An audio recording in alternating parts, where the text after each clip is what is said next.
அன்பார்ந்த இறைமக்களே, கிறிஸ்துவின் மறுப ஜபக்குழியின் வாயிலாக இன்று உங்களை சந்திப்பதில் நான் பெரும் மகிழ்ச்சி அடைகிறேன். மக்களை, சந்தோஷமாக இருக்கீங்களா? நிறைவாக இருக்கீங்களா? மகிழ்ச்சியாக இருக்கீங்களா? மன அமைதியாக இருக்கீங்களா? மக்களே, இறைவனோடு இருக்கும்போது அதில் கிடைப்பது ஒரு மன அமைதி இருக்குது பாருங்கள். அது வேறு எதுலேயுமே கிடைக்காது. நமக்கு அனுபவிச்சு பாருங்கள். ஆண்டவர் உங்களோடு நிறைந்து வருவார். இன்று நமக்கு என்ன இறைவார்த்தை தருகிறார் பார்ப்போமா? இறைவாக்கினர் எசையா எழுதிய நூல் அதிகாரம் 58 இறை வார்த்தை 4 6 முடிய. இதோ வழக்காடவும் வீண் சண்டையிடவும் கொடும் கையால் தாக்கவுமே நீங்கள் நோன்பிருக்கிறீர்கள். இன்றுபோல் நீங்கள் உண்ணா நோன்பிருந்தால் உங்கள் குரல் உன்னதத்தில் கேட்கப்படாது. ஒருவன் தன்னை ஒடுக்கிக் கொள்ளும் நாளையான் நான் உண்ணா நோன்பின் நாளாக தெரிந்து கொள்வது. ஒருவன் நாணலை போல் தன் தலையை தாழ்த்தி சாக்கு உடையும் சாம்பலையும் அணிந்து கொள்வதா எனக்கு ஏற்ற நோன்பு? இதையா நீங்கள் நோன்பு என்று ஆண்டவருக்கு உகந்த நாள் என்றும் அழைக்கிறீர்கள்? கொடும் தலைகளை அவிழ்ப்பதும் நுகத்தின் பிழைகளை அறுப்பதும் ஒடுக்கப்பட்டோரை விடுதலை செய்து அனுப்புவதும் எவ்வகை நுகத்தையும் உடைப்பதும் அன்றோ நான் தேர்ந்து கொள்ளும் நோன்பு. Praise the Lord. அதாவது நோன்பு பற்றி அவர் கொடுக்குறாரு. எப்படி கொடுக்குறாரு?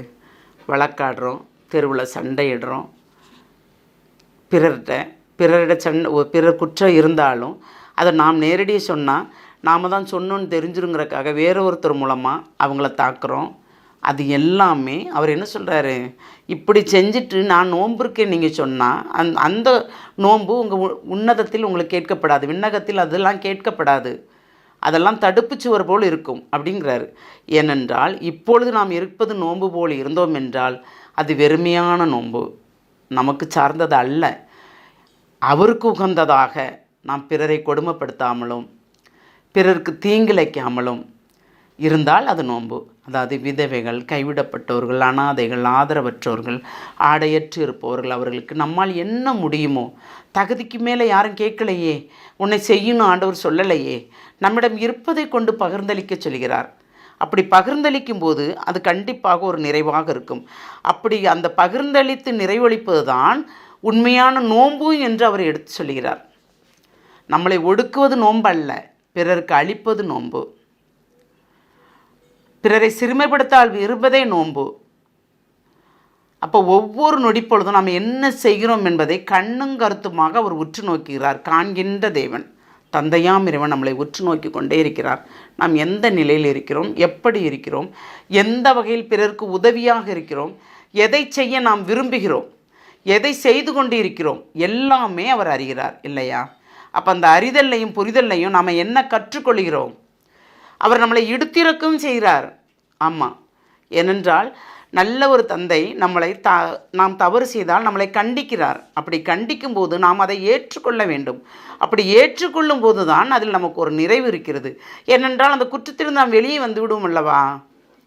மேலும் மேலும் குற்றம் செய்தால் பாவங்கள் தான் ஏறும், பாவ கணக்கு நிறைய வரும், தர்ம கணக்கு குறைந்து விடும். அப்போது நம்ம என்ன தான் பாவங்கள் செய்தாலும் அந்த பாவ கணக்கு ஏறிக்கிட்டு தான் இருக்கும் இல்லையா? அந்த தர்ம கணக்கு குறைஞ்சிட்ருக்கும். அப்போ நமக்கு பாவ கணக்கு ஏறுது, தர்ம கணக்கு குறையுதுன்னா நம்ம எதை செய்ய வேண்டும், எதை செய்யக்கூடாது தெரியுதில்லை நமக்கு.